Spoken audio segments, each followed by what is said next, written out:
Welcome back to another fantastic video. Today we're going to be looking at the cabinet and talking about how it is organized and also how it impacts the executive branch. So starting off, the cabinet is not where the president keeps his cereal. Sorry.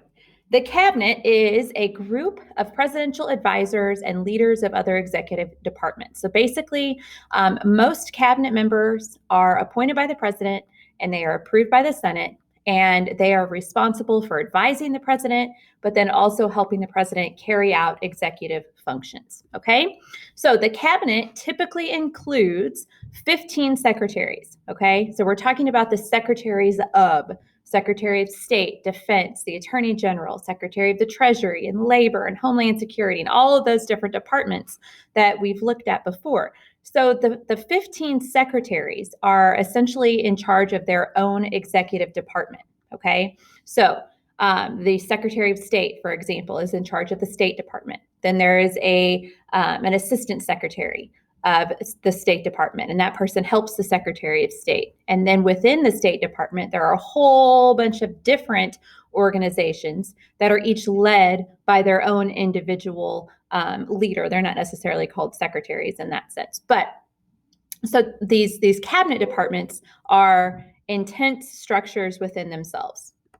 It also includes the vice president, who currently is Vice President Kamala Harris, and it includes directors, administrators, and the chief of staff.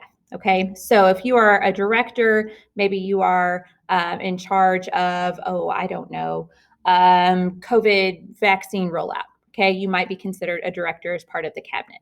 Administrators, the chief of staff, if you're the president's chief of staff, you're the person who is saying, okay, here's your daily schedule, here's your briefing book, here's what you need to know about X, Y, and Z. Like, you're keeping the president on track. Okay, so historical cabinets we want to look at.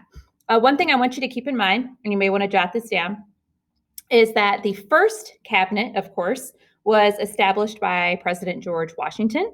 George Washington set tons and tons of presidential precedents or guidelines or examples, and the cabinet was no different. So basically, he established the first cabinet, and that first cabinet only included the Secretary of State, Defense, Treasury, and then a little bit later, we added the Attorney General. Okay, so the first four positions in the line of succession were part of the first cabinet. Okay, so presidents have used their cabinets at varying degrees over time. Sometimes presidents really rely heavily on their cabinet for advice and for guidance. Sometimes presidents just are like, hey, just take care of your department and leave the rest up to me. Just really depends on your personal preference.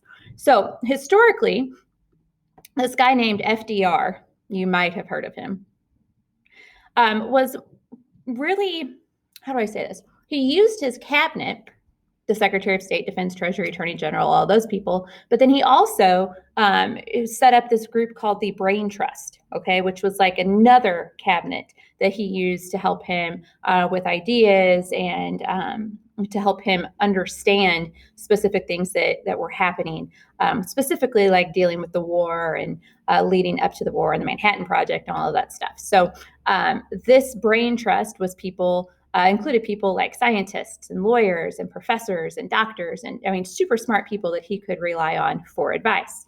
So another cabinet-esque group that was used is known as the Kitchen Cabinet. And this was used by a guy named Andrew Jackson. You've probably also heard of him.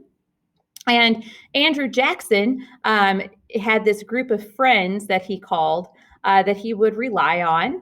And they would help him make decisions even more so than his actual cabinet did. Okay, so this was sometimes called the Kitchen Cabinet because this group met in the White House kitchen, supposedly. It was a more informal group.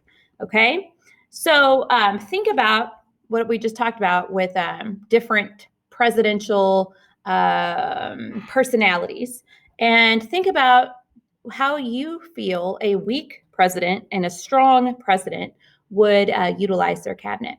And the last thing we want to look at today is the inner cabinet, and that includes the first four positions in the line of succession, the Secretary of State, Defense, Treasury, Attorney General, and they're just like the most important of the cabinet officials. If you have any questions, let me know.